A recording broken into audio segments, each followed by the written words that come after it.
Bismillahirrahmanirrahim. Assalamualaikum warahmatullahi wabarakatuh.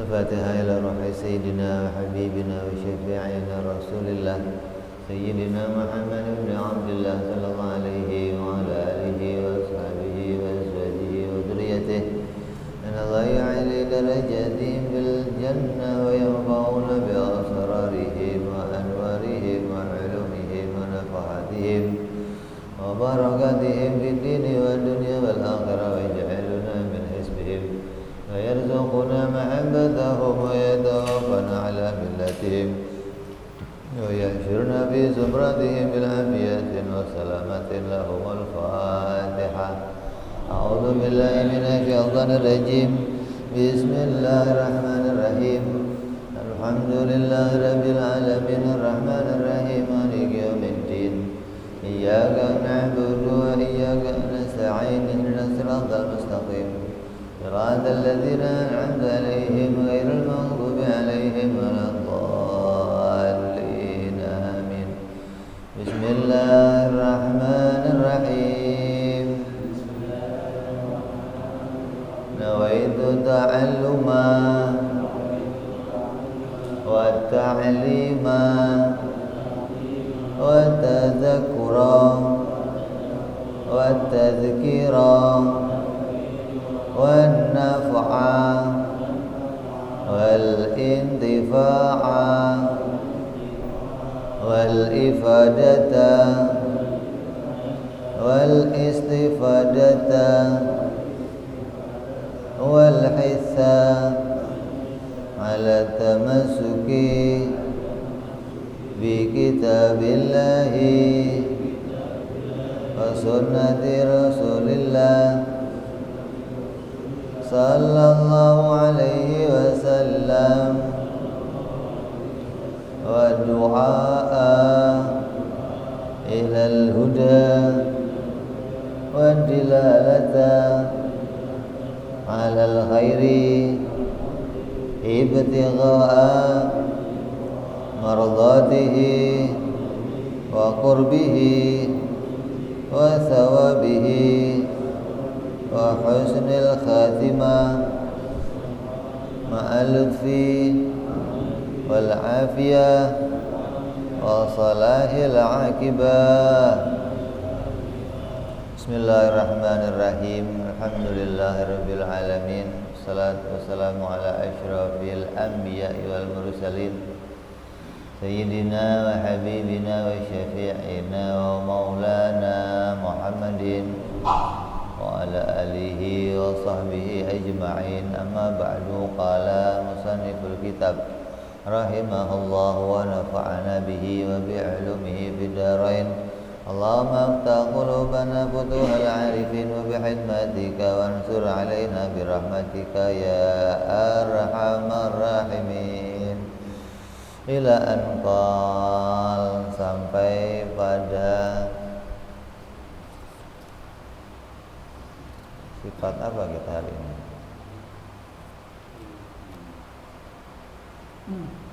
Apa? Hah? Kudrat. Sekarang ayat udah? Hah? Ayat belum? Udah? Sama. Terakhir ilmu.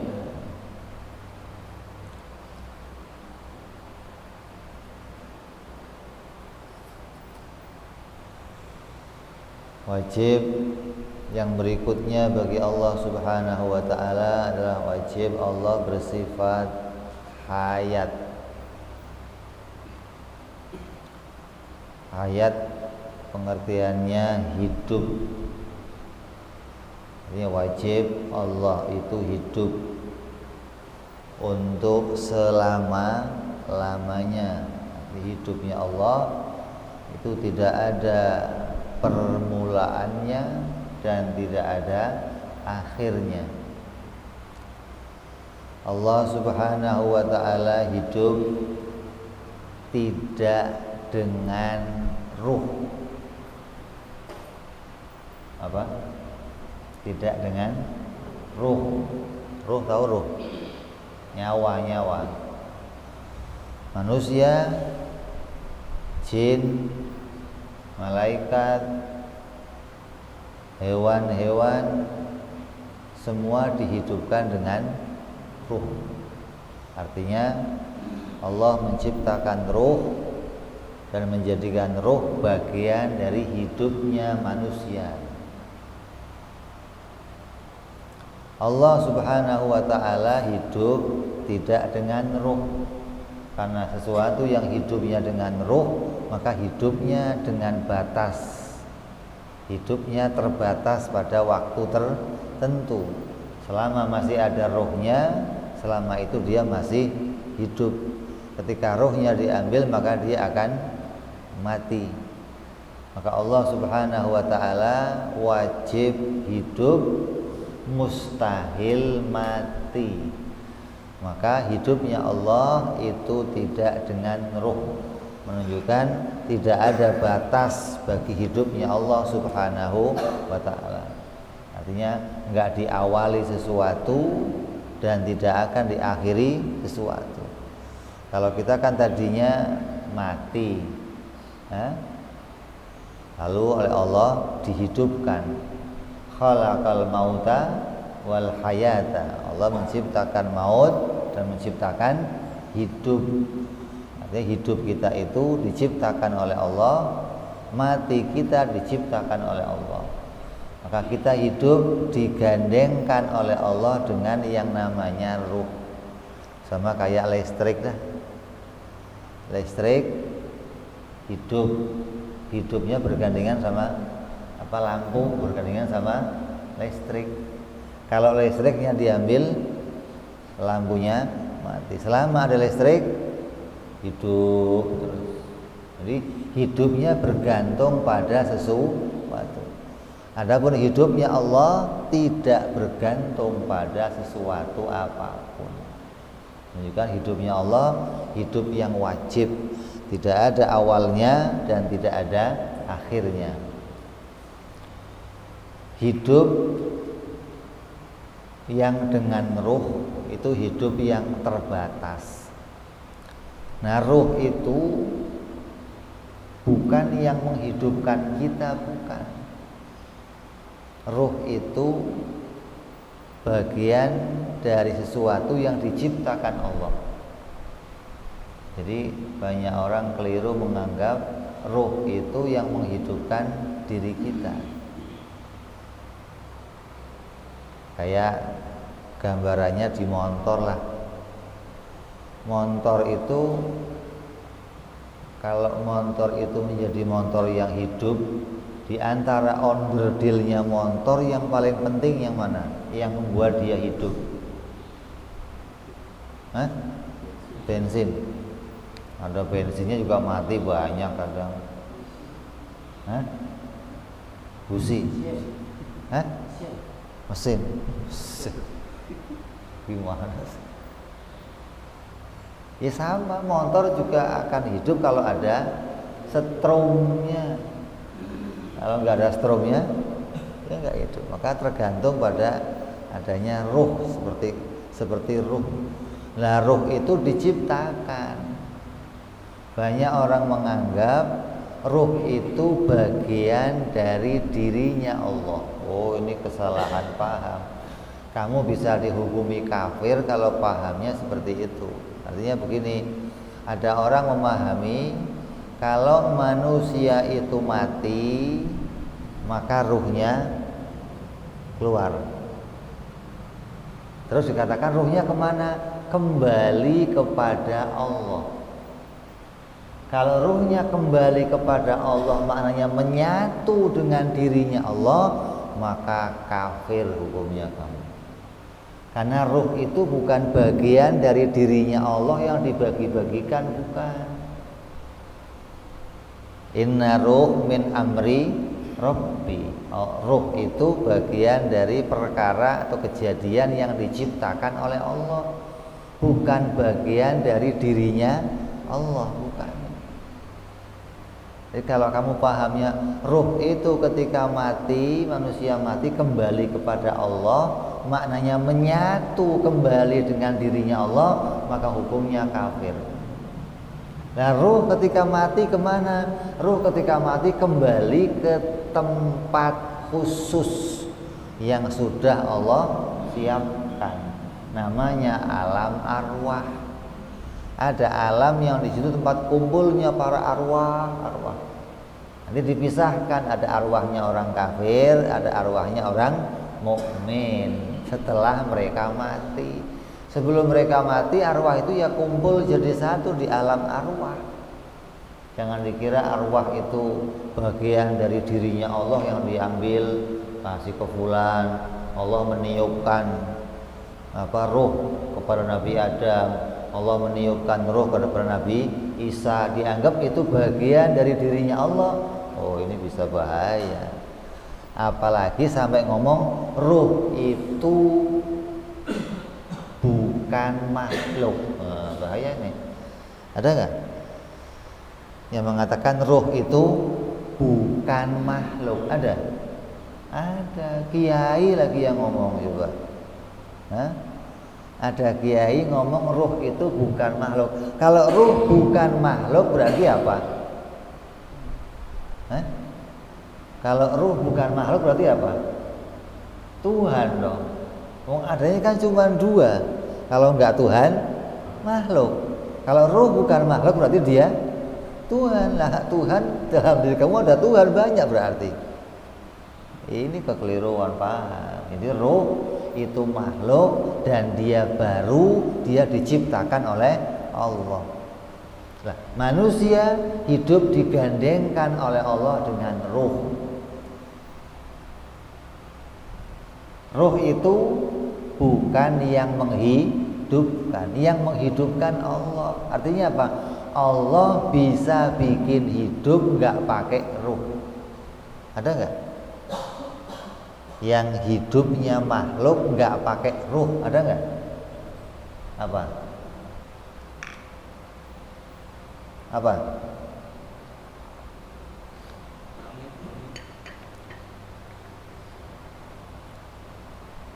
Hidup, tapi nggak pakai langit bumi hidup itu di dalam makna, bukan hidup secara zahir yang kita lihat. Meja, kursi hidup nggak? Hidup secara makna. Nanti begini,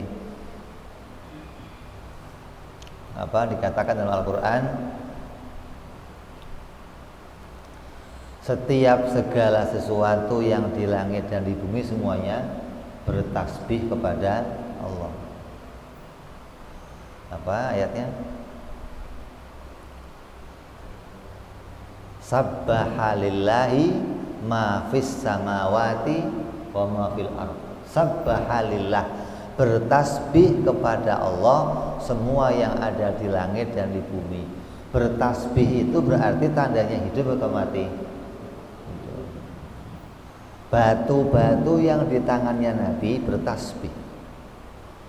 Ketika dipindah ke tangan sahabat, tambah kecil suaranya. Pindah ke sahabat lagi, tambah kecil suaranya. Berarti batunya hidup atau mati? Hidup. Ya. Tapi kita kan nggak lihat itu. Sekarang yang kita lihat hidupnya pakai mata, tapi nggak pakai ruh. Apa contohnya? Pohon-pohonan. Hidup nggak pohon? Hidup. Pakai ruh nggak? Kalau pohon kamu tebang, tancap, tumbuh nggak dia? Tumbuh nggak? Kalau jari kamu coba potong, tancap, tumbuh. Kenapa enggak? Karena perlu ruh. Tumbuhan nggak perlu ruh. Maka kamu cangkok, tanam banyak bisa. Kalau tumbuhan ada ruhnya, maka kamu potong nggak akan tumbuh yang di sana. Ruhnya adalah pada pokoknya.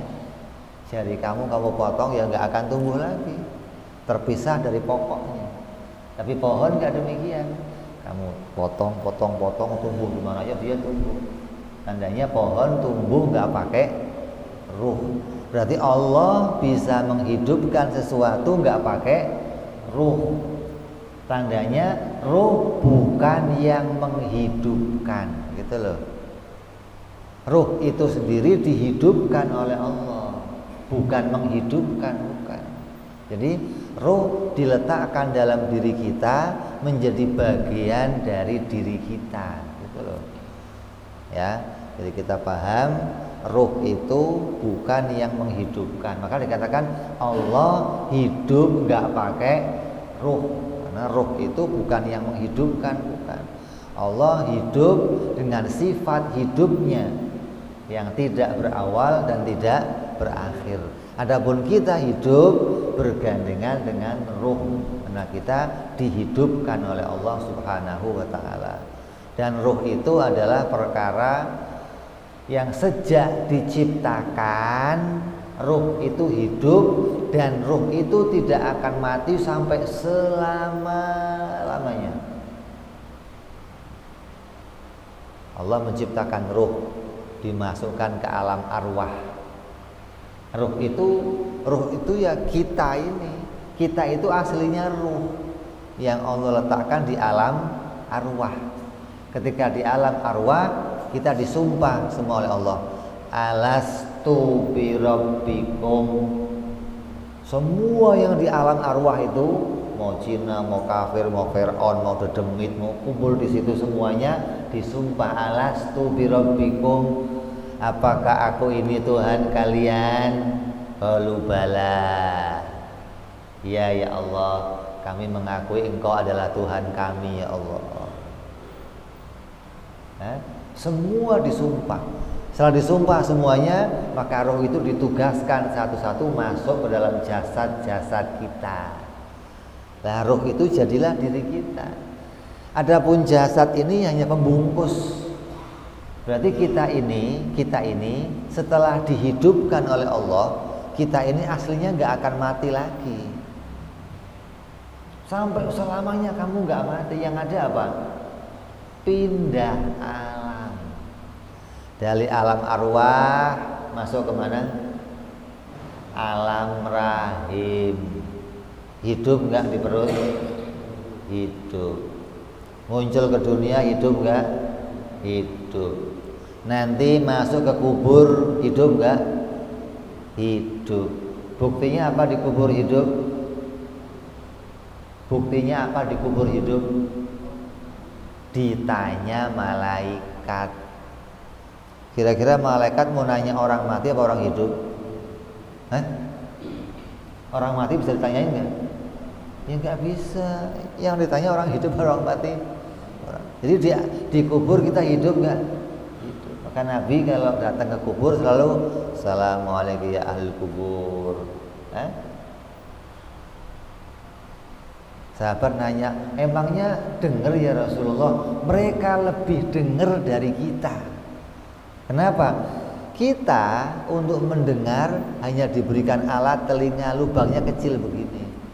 Ruh bisa mendengar dengan jarak yang, karena dia tidak dibatasi dengan telinga. Jadi ruh itu lebih jelas mendengar dari kita, melihat lebih jelas, mendengar lebih jelas. Ketika ruh dimasukkan tubuh kita, maka ruh kayak dibatasi. Kalau melihat harus pakai mata, kalau dengar harus pakai telinga. Ketika lepas dari jasad, ruh itu bebas, bisa melihat yang jauh. Maka ruh itu ketika orang itu mati, dia bisa lihat keluarganya, bisa lihat keadaannya. Kenapa? Memang ruh diberikan kemampuan oleh Allah untuk itu.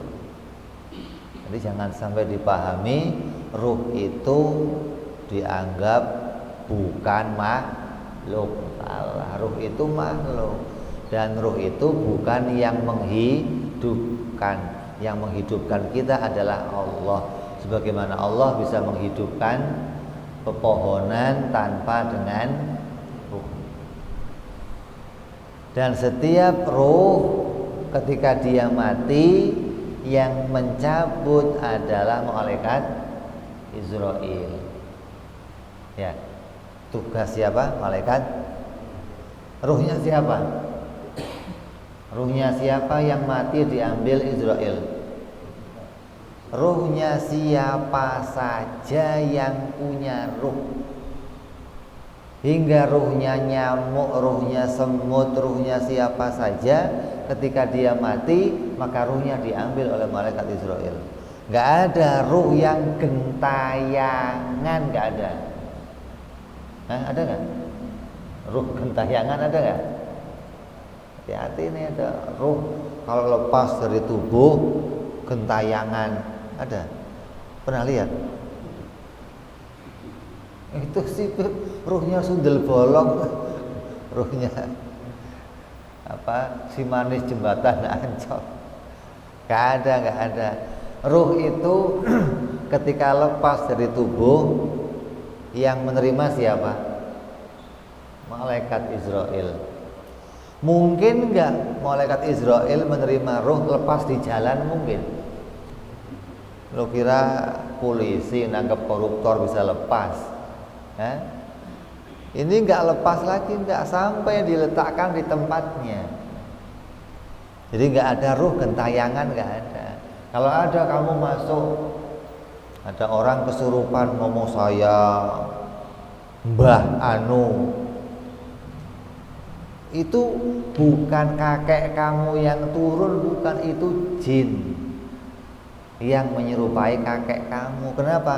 Jin itu umurnya ribuan tahun, hingga dia tahu kamu, tahu bapak kamu, tahu kakek kamu, tahu bapak kakek kamu, tahu semua dia, hingga dia bisa nyamar jadi apa saja di antara kamu. Kalau dia datang kok nggak ada. Itu jin. Ruh tidak lagi turun ke dunia setelah diambil oleh malaikat. Jadi nggak ada ruh gentayangan, nggak ada. Ada orang pernah, kalau di Jawa dulu ada namanya nyambat. Di sini ada ya? Ada nggak? Apa namanya? Manggil ruh. Begitu nyambat, yang masuk katanya ruhnya Sayyidina Ali, kan kurang ajar. Ruhnya Sayyidina Ali dipanggil-panggil. Begitu masuk ruhnya, ditanya, siapa itu? Kulo Sayyidina Ali. Sayyidina Ali kok kulo? Sayyidina Ali orang Arab, masa kulo? Gimana sih? Kulo Sayyidina Ali, kan suka ngarang jin itu. Walaupun dia ceritanya bener, ya namanya jin itu kerjanya pembohong, jadi nggak bisa dipercaya apa yang dikatakannya. Ya, jadi kembali, Allah hidup tidak dengan ruh, dan ruh itu bukan yang menghidupkan. Ruh itu makhluk. Mau ditulis apa itu? Allah hidup tidak dengan ruh. Ruh itu makhluk. Ruh itu diciptakan. Jangan sampai mengatakan ruh itu bukan makhluk. Oh, bahaya ini. Allah hidup tidak dengan ruh. Ruh bukan bagian dari dirinya Allah. Ruh itu makhluk dan dia diciptakan.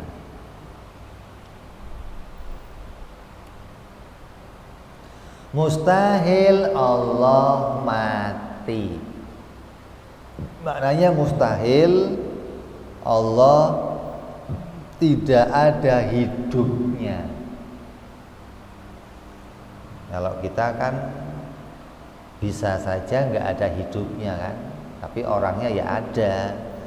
Kalau nanti ruh kamu lepas, kamunya ada, tapi ruhnya nggak ada. Nah, Allah nggak mungkin mati, nggak mungkin Allah itu tidak bersifat hidup. Hukumnya mustahil. Dan yang semakna dengan mati juga mustahil. Yang semakna dengan mati apa? Yang satu makna dengan mati apa? Tidur, pingsan, apalagi ngantuk. Maka Allah katakan la ta'khudhuhu sinatun wala naum. Sinnah dan naum itu sama kayak mati. Kamu kalau bangun tidur doanya apa? Alhamdulillahilladzi ahyana ba'dama. Loh, kok mati? Segala puji bagi Allah yang telah menghidupkan saya kembali dari kematian. Kok mati? Karena tidur itu bagaikan mati. Ketika kamu tidur, kamu hilang, kamu nggak tahu di mana, kamu ngapain, kamu diapain, kamu nggak tahu. Itu sama dengan mati. Lah Allah mustahil tidur, mustahil ngantuk, apalagi mati. Kenapa? Karena kalau tidur, kalau ngantuk, hilang sifatnya sebagai pengatur alam semesta. Kamu asal ngantuk, nyupir ngantuk, gimana? Kamu ngantuk 5 detik aja tidur les gitu, aduh, bisa ketemu si manis jembatan Ancol kamu. Maka mustahil kalau Allah itu mati, mustahil Allah itu tidur, mustahil Allah itu ngantuk. Allah wajib hidup untuk selama-lamanya. Terus setelah sifat hidup yang wajib bagi Allah, sifat berikutnya sifat sama. Sama itu wajib Allah mendengar. Mendengarnya Allah tidak dengan telinga. Artinya Allah mendengar tidak dengan bantuan alat. Allah mendengar tidak dengan itu apa sih itu?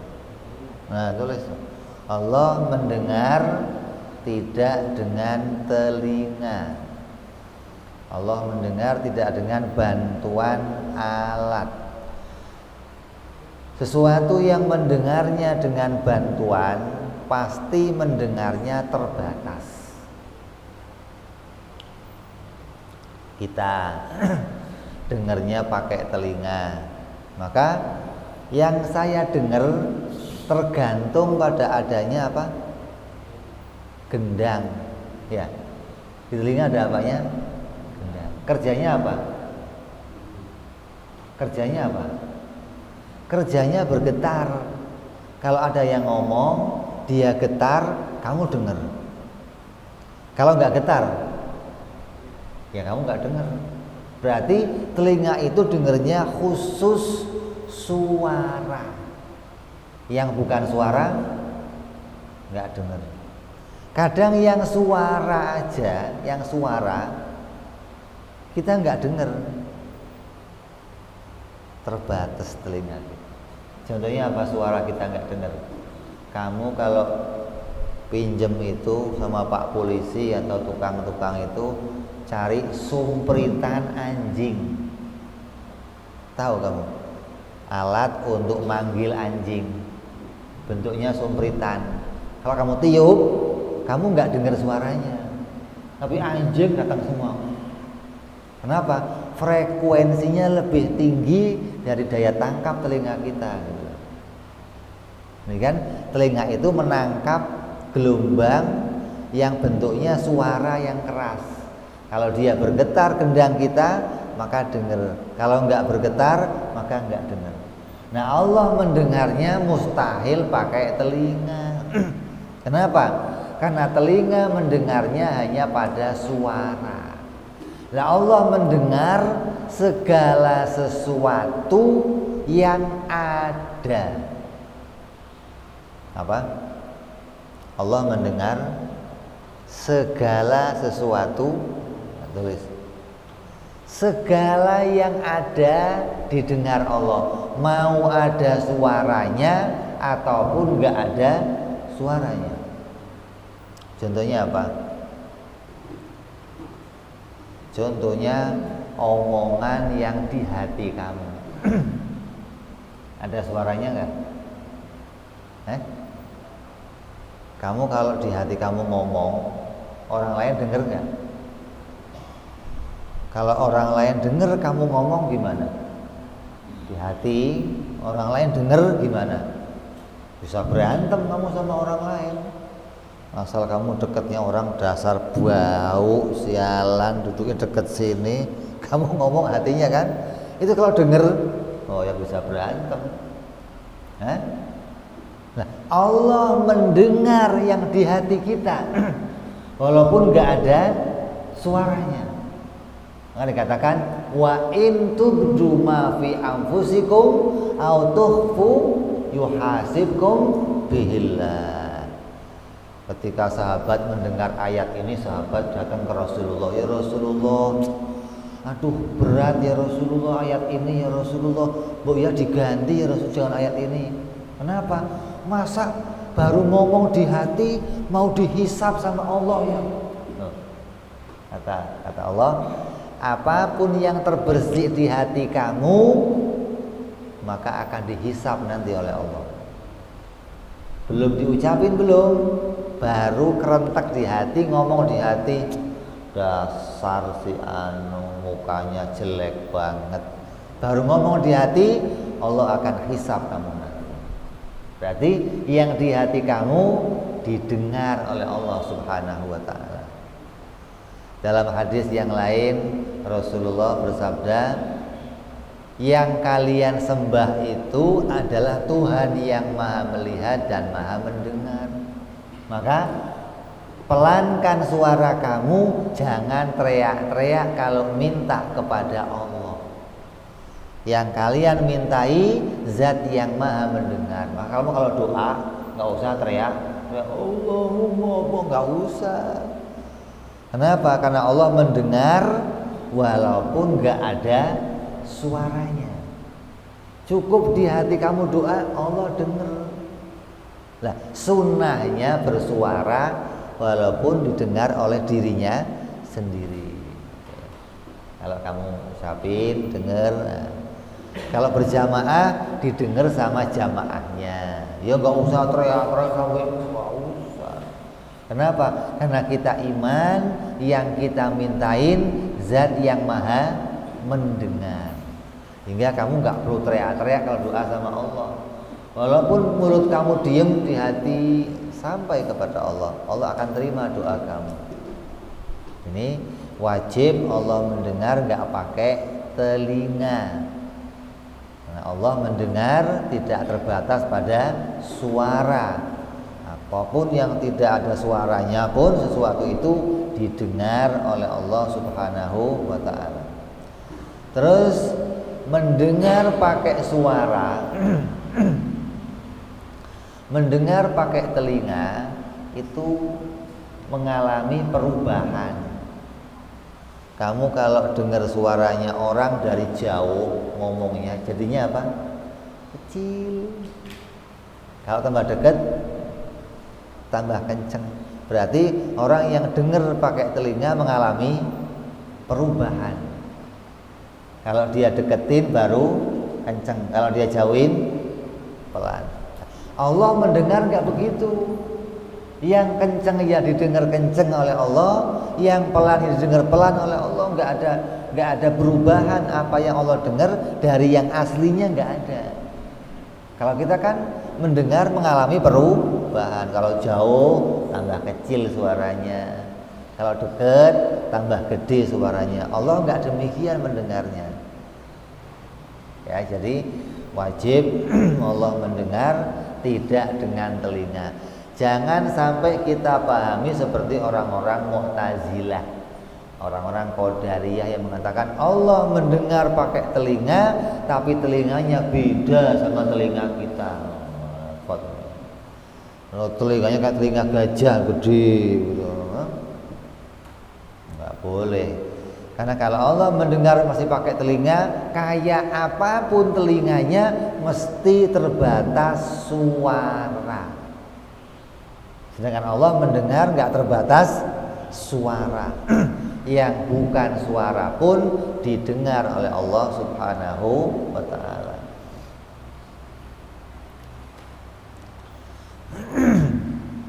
Ini sifat wajibnya Allah mendengar. Kan dikatakan begini, laisa kamislihi syai'un wa huwa samiul basir. Kalimatnya didahului kalimat tanzih namanya. Laisa kamislihi syai'un. Kalau ayatnya bunyinya begini, wa huwa samiul basir, laisa kamislihi syai'un, boleh kamu katakan Allah mendengar pakai telinga, tapi telinganya enggak sama dengan telinga kita, boleh. Tapi karena ayatnya didahului kalimat tanzih, laisa kamislihi syai'un wa huwa samiul, maka Allah mendengar enggak kayak apa-apa. Harus kita sucikan betul-betul Allah mendengar tidak serupa dengan pendengarannya makhluk yang menggunakan alat, menggunakan perabot, dibantu oleh pendengaran. Terus mustahil Allah tuli. Artinya mustahil ada sesuatu yang tidak didengar oleh Allah. Mustahil ada sesuatu yang tidak didengar oleh Allah. Mau itu yang kecil suaranya, mau itu yang keras suaranya, mau itu yang gaib, mau itu yang dhahir, mau yang dalam hati, mau yang di luar hati, semua wajib didengar oleh Allah Subhanahu wa ta'ala. Dan mendengarnya Allah enggak gantian. Kalau kita mendengarnya,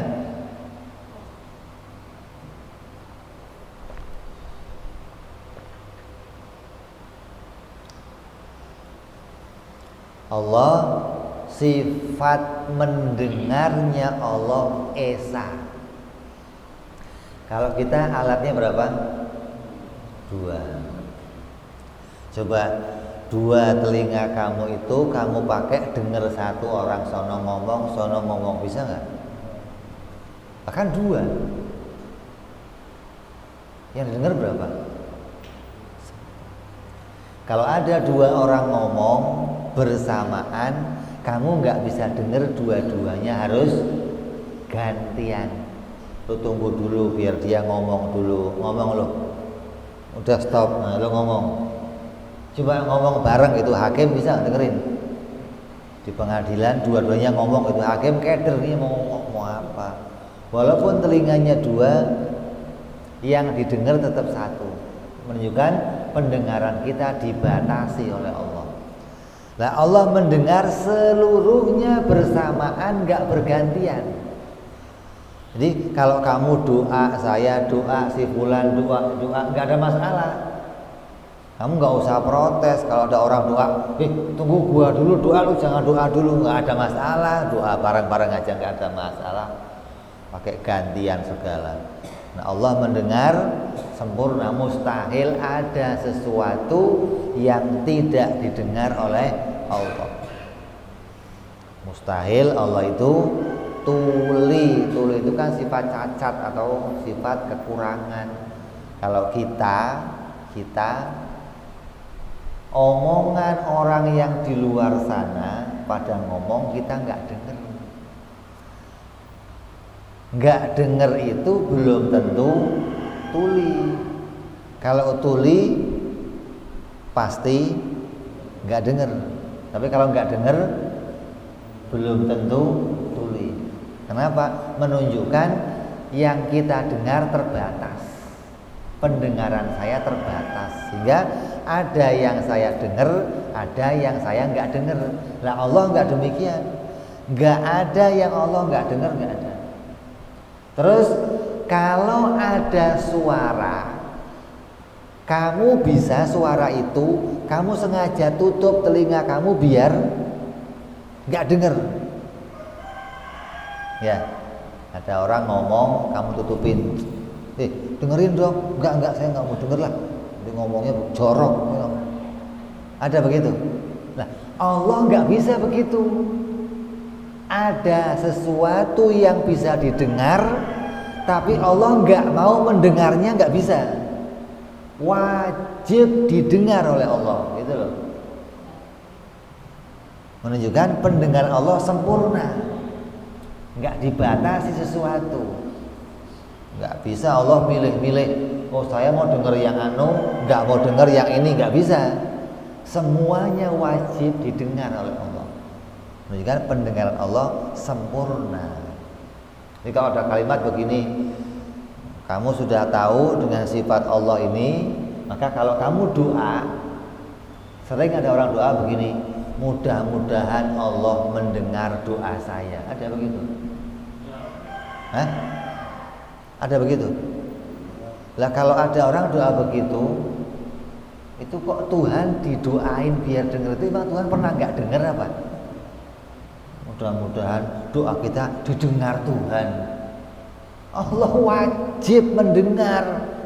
Nggak mungkin nggak dengar doa kamu, walaupun kamu bersuara atau tidak bersuara, wajib Allah mendengarnya. Hingga kamu kalau doa nggak usah kenceng-kenceng, kecuali yang doanya kenceng itu kalau jadi imam, doanya yang kenceng biar makmumnya denger, terus bisa mengamini gitu. Apalagi yang mengamini istri kita, harus dengar kata istri, Pak doanya jangan ngawur Pak. Wah doanya masna wa sulasa, istrinya amin, amin. Harus dengar, jadi istri dengar, oh suami saya ngomong.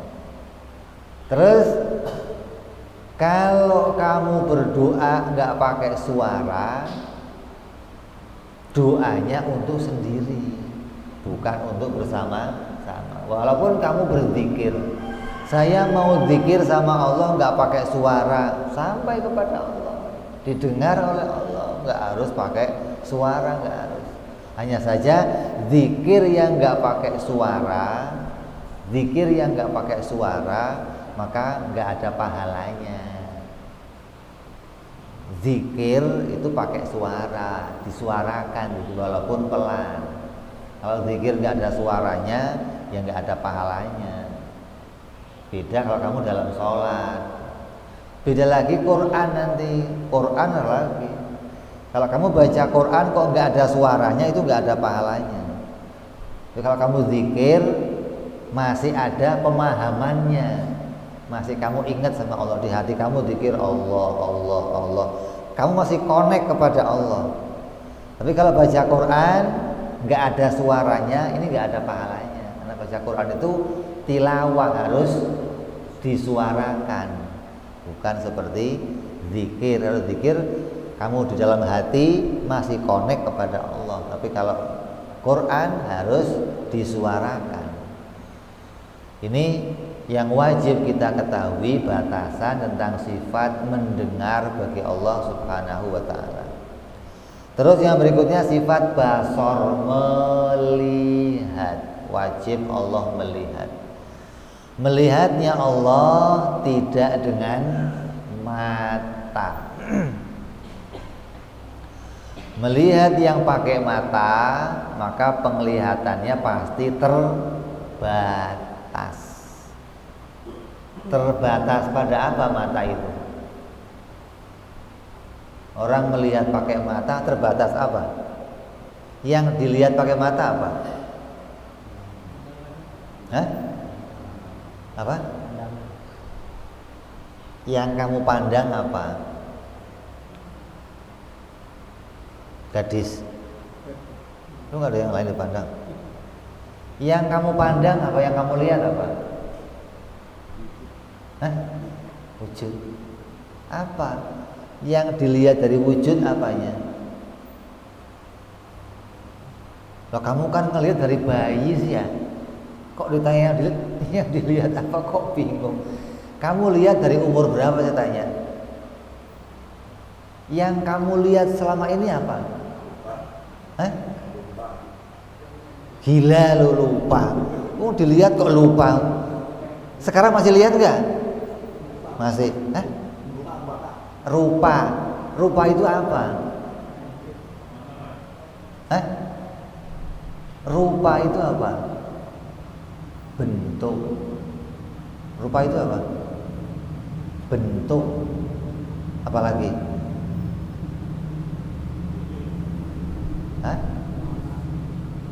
Yang dilihat cuma dua, rupa atau bentuk sama warna. Dari bayi kamu lihat sampai mati nanti yang kamu lihat cuma dua, bentuknya sesuatu dan warnanya sesuatu.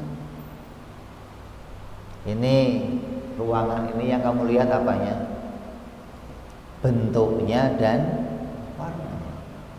Kamu lihat mobil yang kamu lihat apa?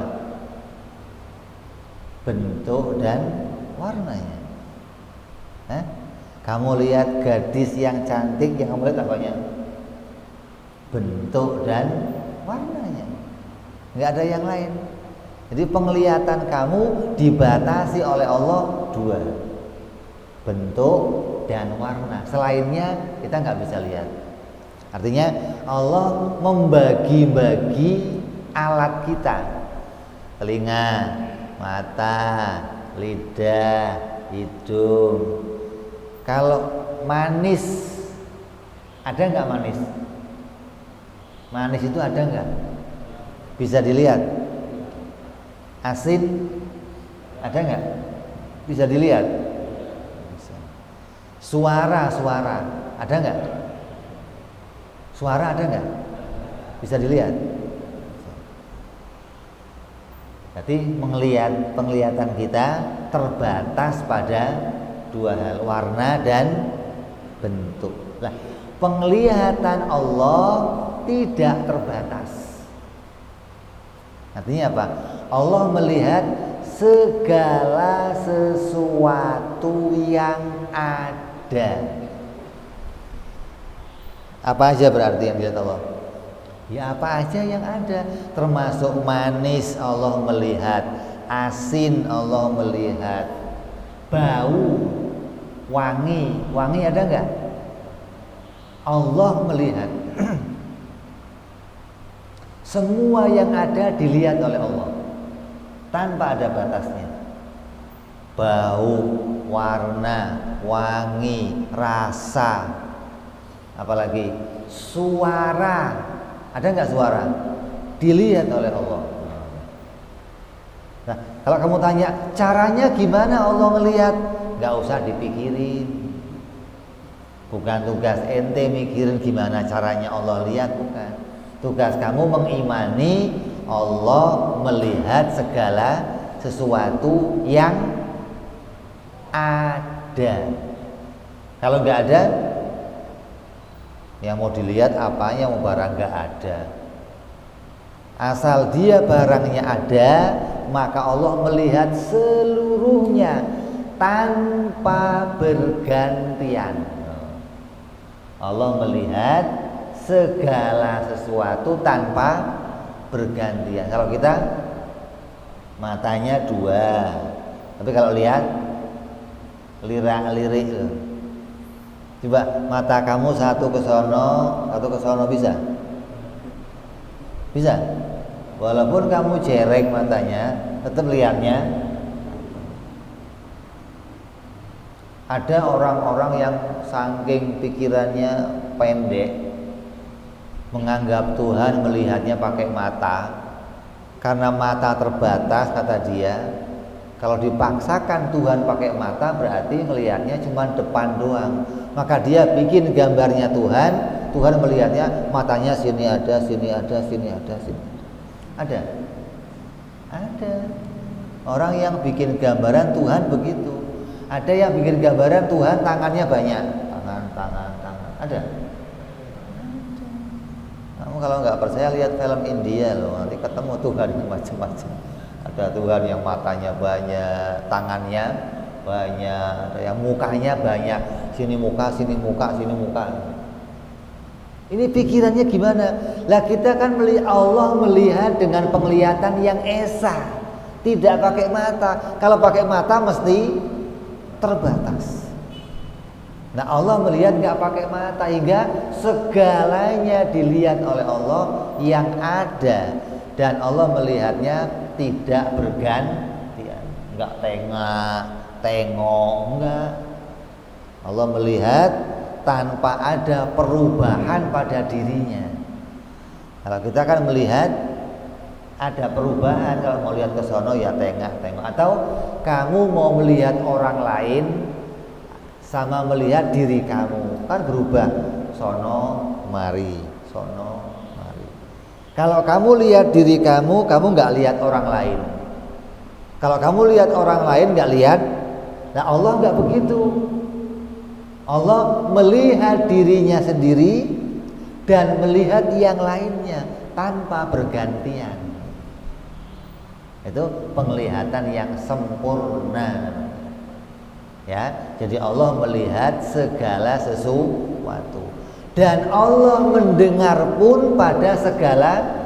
Ini istimewanya Allah. Yang dilihat Allah, tulis ini coba. Nah, sono, garis sono.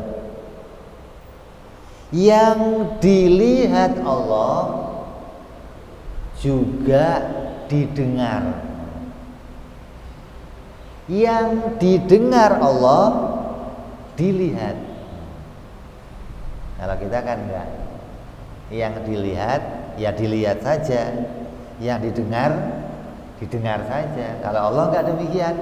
Yang dilihat Allah apa saja didengar. Dan yang didengar Allah dilihat. Ini menunjukkan pendengaran dan penglihatan yang sempurna. Kenapa? Yang dilihat Allah segala sesuatu yang ada.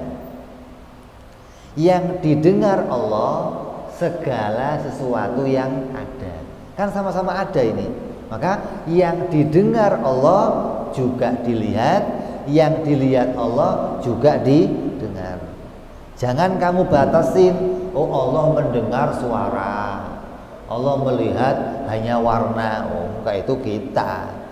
Allah enggak demikian. Allah melihat sempurna. Apapun dilihat Allah, walaupun suara. Ini kan nggak bisa mikir gimana caranya ngelihat suara, kan repot. Yang lebih nggak bisa mikir lagi gimana mendengar warna, kan repot ini. Kalau melihat suara nggak bisa mikir, kita bingung. Lebih bingung lagi mendengar warna. Allah mendengar wujud kamu. Kalau kamu kan nggak, ada orang jalan ketuk. Kamu dengar suaranya, oh itu jalannya si Anu tuh. Tetap suara yang kamu dengar, suara langkahnya, suara motornya, suara. Kamu tahu kenal orangnya dari suaranya. Allah enggak demikian. Wujud kamu enggak usah bersuara, didengar oleh Allah. Ini menunjukkan penglihatan dan pendengaran yang sempurna. Mustahil Allah buta. Artinya mustahil ada sesuatu yang tidak dilihat oleh Allah. Hingga dikatakan walaupun itu semut hitam di atas batu hitam di tengah malam dilihat oleh Allah dengan jelas. Karena Allah tidak terhalang penglihatannya dengan gelap. Kalau kita kan gelap kelihatan. Allah tidak terhalang oleh sesuatu. Semut hitam di atas batu hitam di tengah malam. Kalau semut jalan, ada suaranya enggak? Lu enggak denger apa enggak ada suaranya? Main mutusin aja enggak ada. Ente enggak denger suaranya.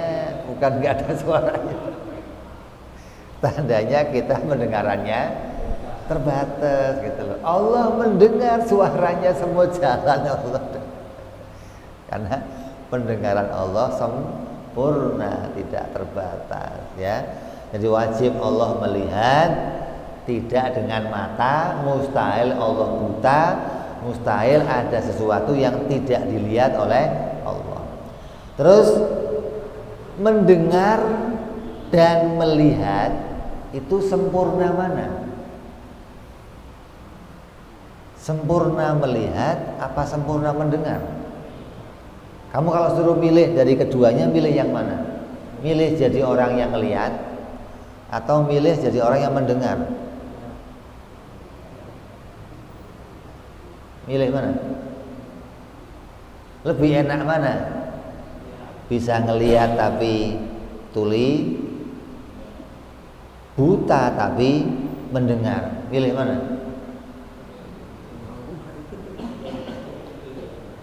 Mau milih itu kan nggak kalau milih itu ya nggak dua-duanya. Kalau dua-duanya nggak milih namanya. Sempurna mana? Sempurna pendengaran. Maka pendengaran didahulukan. Wa sami'ul basir. Allah itu mendengar dan melihat. Kenapa? Mendengar lebih sempurna. Kenapa? Orang yang melihat tapi nggak dengar itu nggak ngerti apa-apa.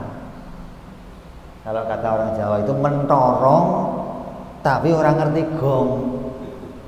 Ngelihat tapi nggak ngerti apa-apa, melotot, pelolak.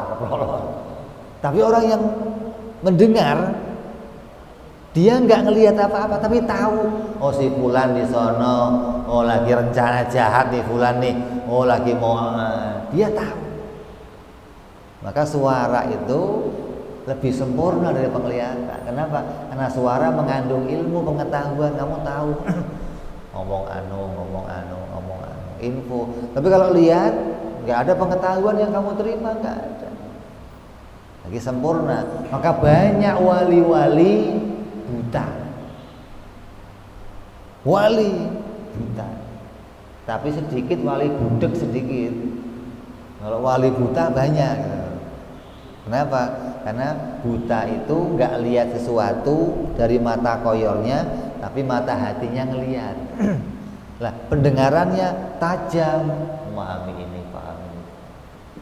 Ya, jadi ini sifat yang kita bahas hari ini. Wajib Allah hidup tidak dengan ruh. Wajib Allah mendengar tidak dengan telinga. Wajib Allah melihat tidak dengan mata. Melihatnya pakai mata juga berubah. Kalau jauh kecil, kalau dekat gede. Kalau kamu tempelin nggak kelihatan, malah jauh banget nggak kelihatan.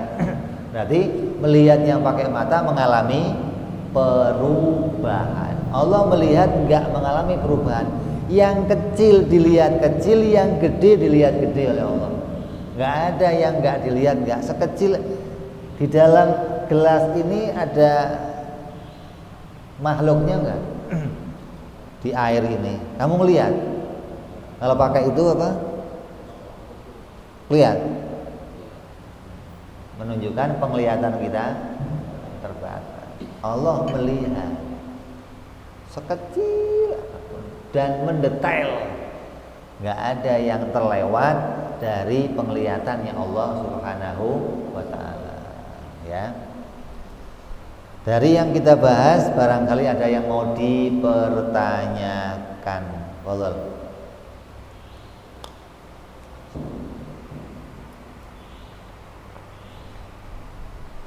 Ya, alhamdulillah pada pagi hari ini kita telah mengisi kajian tauhid yaitu dengan pembahasan tentang hayat individu, yaitu dengan mendengar serta melihat. Mungkin dari jamaah ada yang belum jelas dalam yang disampaikan, ya mungkin ada hal-hal lain yang berkaitan dengan pembahasan tadi yang ingin bertanya dan diserahkan kepada jamaah masjid. Ya.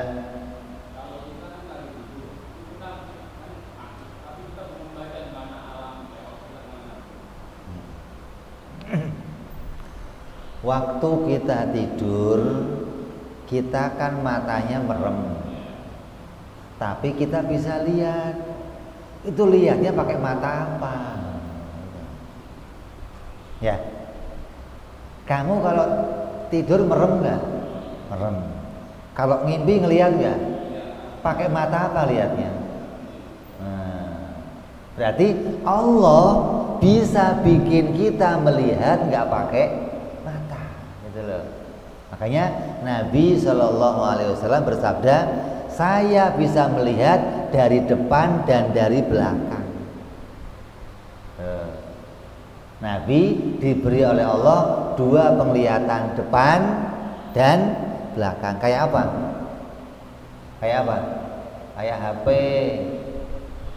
Kameranya berapa?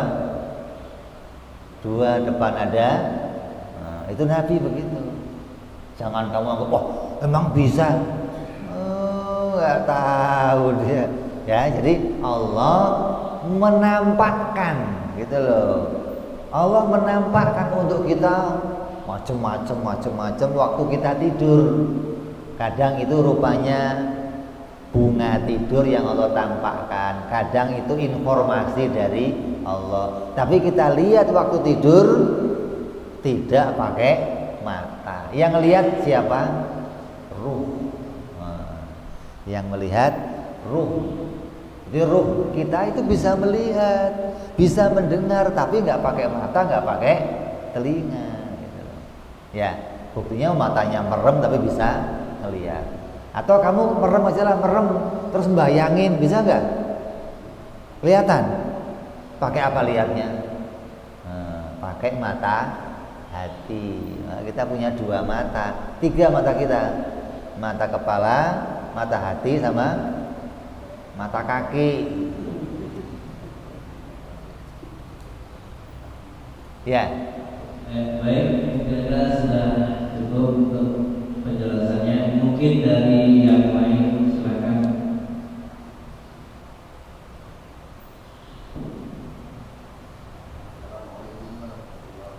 Assalamualaikum warahmatullahi wabarakatuh.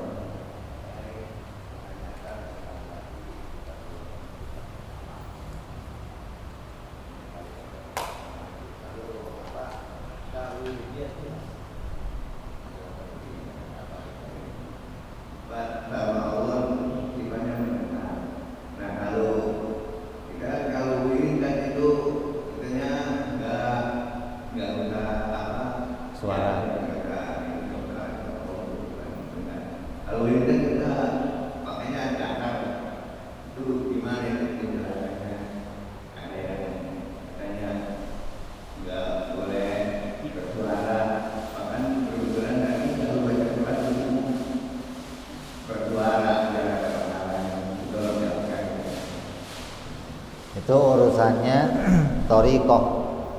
Thariqah itu cara wiridnya ada yang sirri, ada yang jahar. Itu cara zikir thariqah.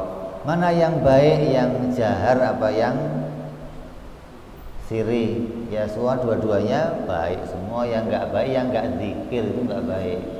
Kita zikir jahar baik, zikir khafi, zikir sirri juga baik. Nabi SAW pernah memanggil dua sahabatnya, satu Sayyidina Abu Bakar, satu Sayyidina Umar. Sayyidina Abu Bakar kalau baca Quran pelan, Bismillahirrahmanirrahim, buat sendiri.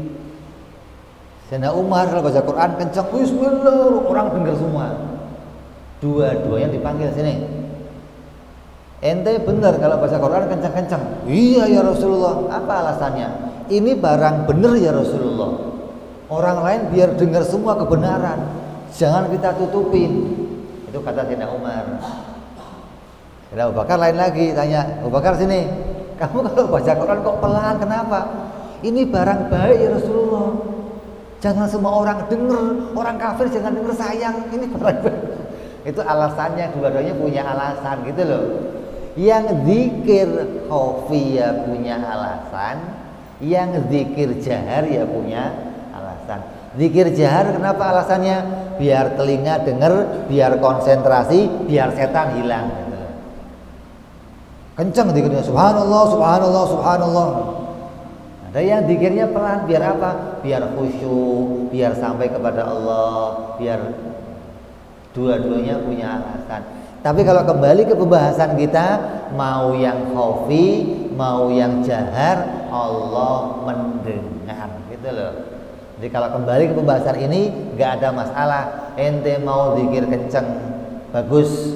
Ente mau zikir pelan, bagus. Yang nggak bagus, ya sudah begitu. Itu sudah jelas nggak bagus sudah itu. Jadi dengan sifat ini kita menyadari, jangankan zikir, kalau kita mendalami sifat ini, nanti kamu di mana saja kamu berada, kamu akan melihat Allah. Akan sampai kepada maknanya ihsan. Setiap waktu kita disaksikan Allah, dilihat Allah, didengar Allah, hingga kamu akan mengurangi maksiat, jauh maksiat, malu maksiat, takut maksiat, gara-gara nazar sifat sama basarnya Allah Subhanahu wa taala. Orang yang kadang maksiat, kadang khilaf, dia lupa Allah melihat. Kita itu kadang lebih takut sama CCTV daripada sifat melihatnya Allah. Allah wajib melihat. Kamu dikasih tahu, Allah melihat loh. Iya. Tapi kalau CCTV nongol, enggak berani saya lah. Ada CCTV, Allah melihat, kamu berani ya. Kalau CCTV enggak berani itu kita kadang kurang ajar. Ya, yang lain coba.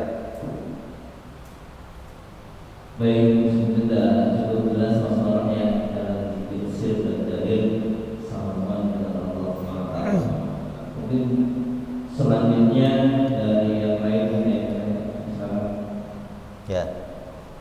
Assalamualaikum warahmatullahi wabarakatuh. Assalamualaikum warahmatullahi wabarakatuh. Tanya terkait tentang anggur. Berdosakah Muslim yang masih beranggapan orang meninggal bunuh diri itu rohnya di kayangan? Nah, yang kedua, yang Habib tadi bilang kata di dalam hati kita yang belum terucap akan ada hisabnya. Nah, bagaimana hubungannya dengan sesuatu yang belum terlaksana itu tidak menjadi dosa walaupun dalam hati? Ruhnya orang yang mati tidak gentayangan, nggak ada ruh orang mati gentayangan, nggak ada. Ruh orang yang mati walaupun matinya bunuh diri, tetap ruhnya matinya diambil malaikat Israil. Mati yang bunuh diri itu mati sesuai takdir Allah. Jangan kamu punya keyakinan kayak orang-orang filsafat, kayak orang-orang liberal. Kalau dia nggak bunuh diri masih panjang hidupnya, nggak ada begitu, nggak ada. Memang jadwalnya matinya bunuh diri, nggak ada umur lagi setelah itu, nggak ada. Jadi orang mati bunuh diri itu nyawanya tetap diambil malaikat Israil dan nggak ada nyawa gentayangan, nggak ada. Ini matinya ketabrak kereta, ketabrak mobil, nyawanya nempel di batu-batu kok, di pohon, nggak ada. Lo kira kucing apa kecepet? Kucing aja nyawanya diambil malaikat Israil, apalagi manusia yang mulia, ya. Jadi nggak ada ruh gentayangan, nggak ada. Kalau ruh gentayangan pasti itu setan, nggak ada lagi. Setan itu sifat jelek itu disebut setan. Makanya ada manusia setan, ada jin setan, gitu loh. Jin yang jelek sifatnya namanya setan. Manusia yang jelek sifatnya namanya setan, gitu loh. Ya kalau kamu ngomong apa, ini orang kesetanan, maknanya nanti ada jin kemanusiaan juga ada lo, kesambet manusia lo ya. Ada manusia kesambet jin, juga ada kesambet manusia. Jadi jangan sampai anggapannya ada apa? Ada ruh yang gentayangan, nggak ada. Terus yang kedua apa?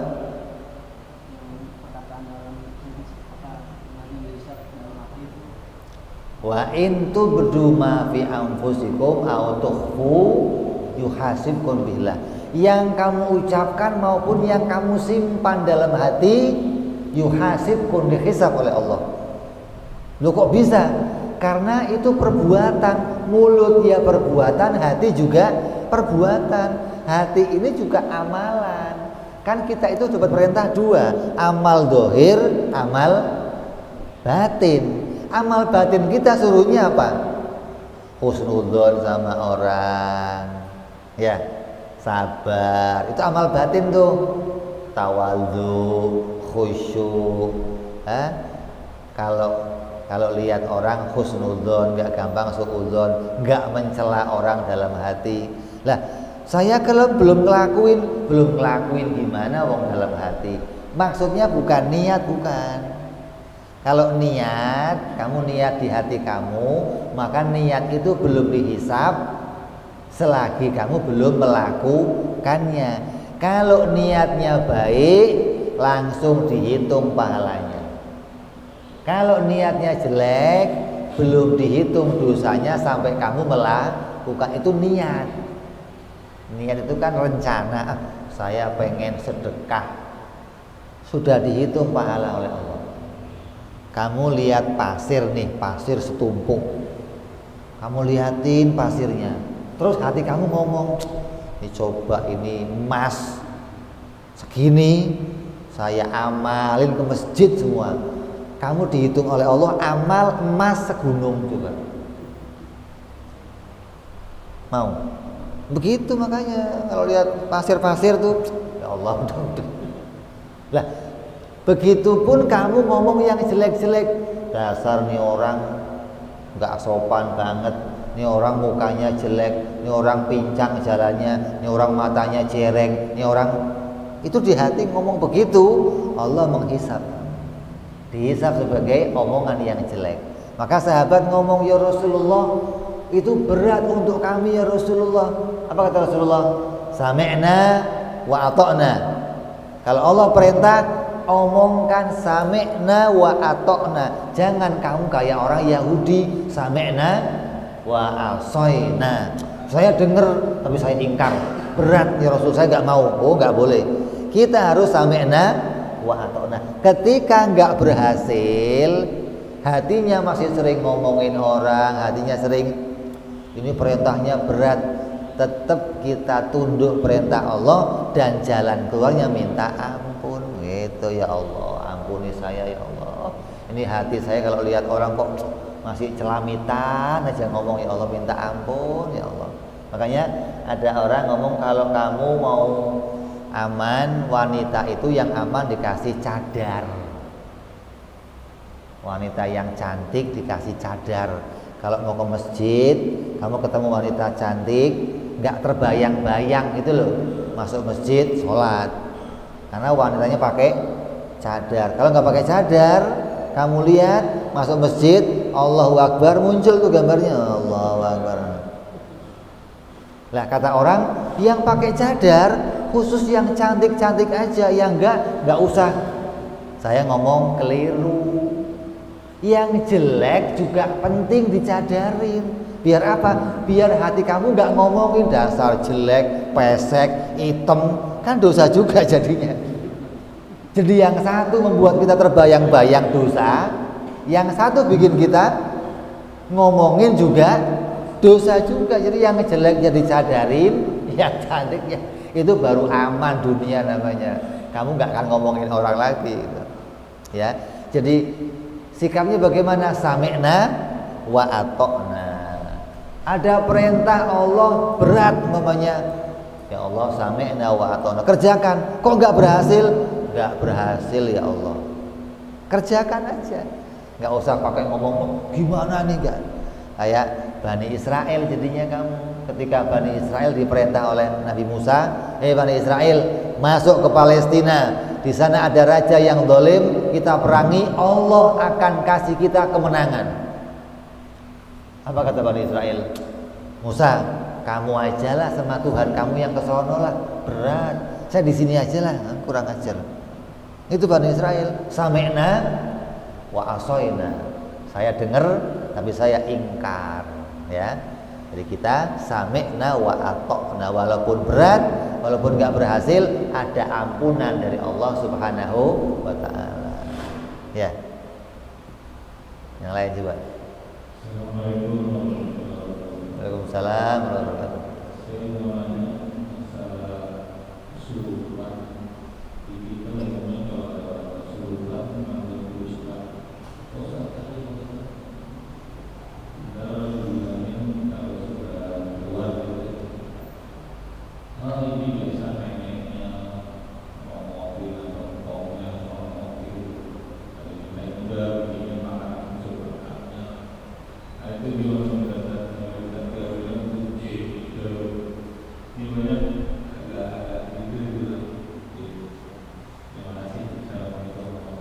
Assalamualaikum warahmatullahi wabarakatuh. Tadi saya cerita bahwa nggak ada ruh yang kembali, nggak ada.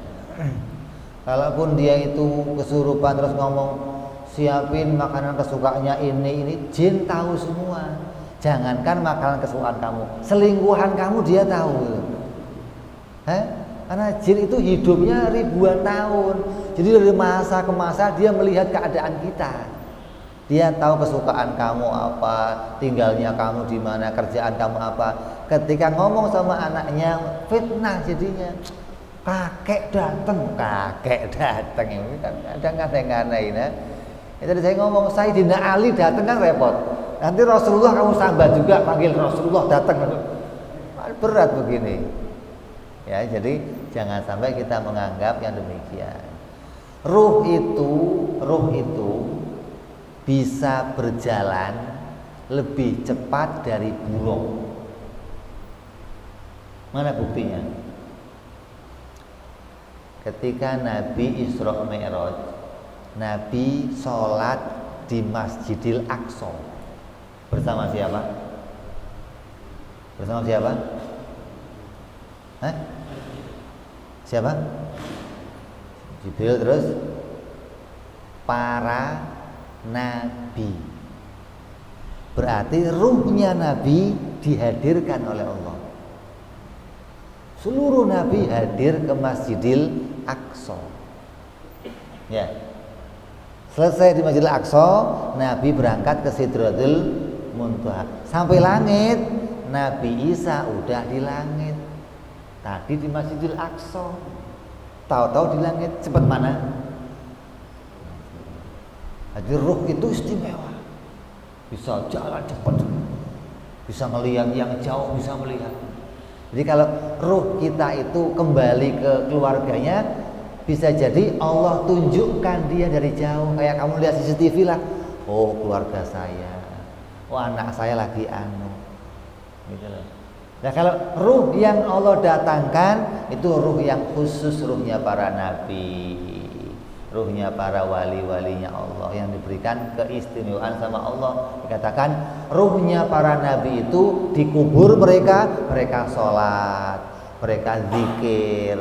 Dan dikatakan mereka pun kawin di kubur-kubur mereka. Itu ruhnya para nabi, ruhnya para wali. Nah, kalau ruhnya kita ditidurkan oleh Allah sampai kiamat. Tidurnya seperti tidur pengantin baru. Ente kalau lagi pengantin baru diganggu mau? Pengantin baru nih lagi masuk kamar diganggu mau? Makanya ketika kita bangkit dari kubur, kita sadar ngomongnya apa? Kalau orang kafir bangun dibangkitkan dari mati, ngomongnya ya wailana mamba'atsana mimar qadina. Kalau orang mukmin hadza ma wa'adar rahman wa shadaqal mursalun. Kalau orang mukmin senang begitu bangun, wah mati bangun lagi, hadza ma wa'adar rahman. Ini yang Allah janjikan, bangkit lagi dari kematian. Oh, seneng. Orang kafir, aduh celaka dah, bangun lagi saya kira mati habis nggak bangun lagi. Begitu bangun celaka saya. Itu loh, jadi nggak ada orang mati bangun lagi, nggak ada, kecuali nanti waktu kiamat dibangkitkan baru dia kembali lagi. Ya, jadi itu godaannya jin, fitnahnya jin. Jangan kita percaya begitu. Coba yang lain. Assalamualaikum warahmatullahi wabarakatuh. Salam warahmatullahi wabarakatuh. Saya mau nanya perihal manusia yang Allah beri kelebihan melihat dan mendengar dari jarak jauh apa yang terjadi dan yang akan terjadi, kemudian dia bisa meramal. Pertanyaan saya, mata seperti apa yang orang tersebut punya? Matanya apa katanya? Ramal, dia bisa tahu apa yang terjadi dan apa yang akan terjadi. Oh, itu bukan mata, itu kuping modalnya. Ada waliullah, ada waliyu syaiton. Kalau waliullah dapat informasi dari Allah, datang malaikat, datang ilham, awas besok mau ada tsunami, lo minggir, ajak keluarga pergi, masyarakat pindah, besok tsunami. Waliullah, beritanya dari Allah, beritanya dari malaikat Jibril. Kalau waliul jin yang ngasih berita, itu si anu dompetnya hilang, nanti dia mau ke sini, datang kemari, kamu dompetnya hilang ya, tahu loh, ya tahu, dibisikin sama jin gitu loh. Itu namanya waliul jin, bukan matanya, bukan, tapi kupingnya, dia tahu dari berita-berita jin. Lah, para habaib itu tidak pernah membiasakan diri pakai jin. Habaib nggak seneng yang sama hadam nggak seneng. Orang seneng sama khodam, udah cincin punya khodam, jaket punya khodam, keris punya khodam. Habaib nggak seneng. Pernah ada jin datang ke Al-Habib Abdullah bin Alwi Al-Haddad, mendaftarkan diri untuk jadi khodamnya. Habib, saya jin, murid saya, anggota saya, anak buah saya ribuan jumlahnya, dan saya siap mengabdi kepada Habib. Apa kata Abdullah? Kalau mau ngaji datang aja terus pulang. Pembantu saya udah banyak manusia semua tuh. Nah, kalau kamu yang didatengin, wah ini dia yang gua tunggu-tunggu. Sini loh. Apel. Itu begitu pasti. Kalau para habaib nggak senang sama jin. Kenapa? Karena akan mempengaruhi hatinya, akan bergantung pada selain Allah Subhanahu wa ta'ala. Ya, jadi nggak ada yang namanya peramal bisa lihat, nggak ada. Itu bisikan dari jin. Lah, jin kok bisa bisikin? Kenapa? Jin bisa tahu kejadian yang sudah terjadi, bukan yang belum ada. Kalau kamu tanya, nanti saya gimana? Jin nggak tahu. Kalau tahu, bohong. Kenapa? Sudah ditutup informasi tentang yang akan datang. Yang bisa dia tahu yang dulu. Kenapa kok tahu? Karena umurnya panjang. Dia bisa cerita, dulu bapak kamu begini, mak kamu begini, kamu kemarin begini. Dia bisa cerita dia, karena dia tahu. Tapi yang nanti nggak tahu. Kenapa?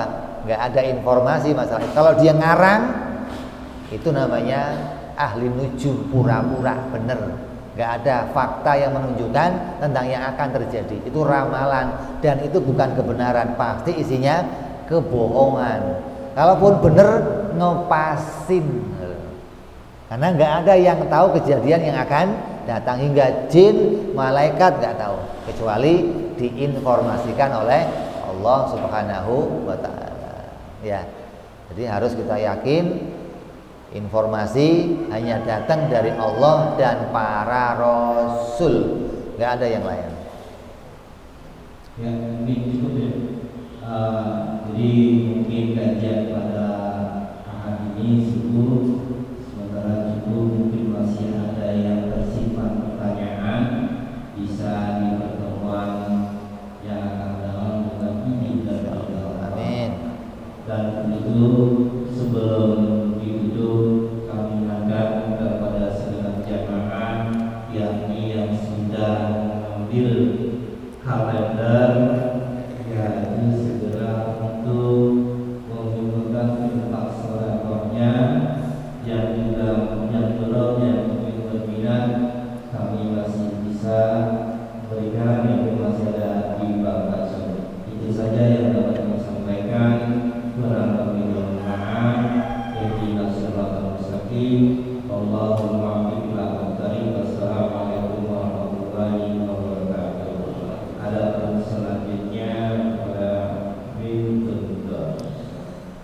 يا ربنا اعترفنا بأننا اقترفنا وأننا أسرفنا على لظى أشرفنا فتوب علينا توبة تغسل كل حوبة واستر لنا أوراتي رواتي واغفر لوالدينا ربي ومولودينا والآل والإهوان وسائر الهلان وكل ذي محبة أو جيرة أو صحبة والمسلمين أجمع آمين ربي اسمع فضلا وجودا منا لا باكتساب منا بالمصطفى رسولنا بكل سولي صلى وسلم ربي عليه عند الحب وآله وصحبه عداد طعس صحبي والحمد للإله بالبدء والتناهي سبحان ربك رب العزة عما يصفون وسلام على المرسلين والحمد لله رب العالمين. Assalamualaikum warahmatullahi wabarakatuh.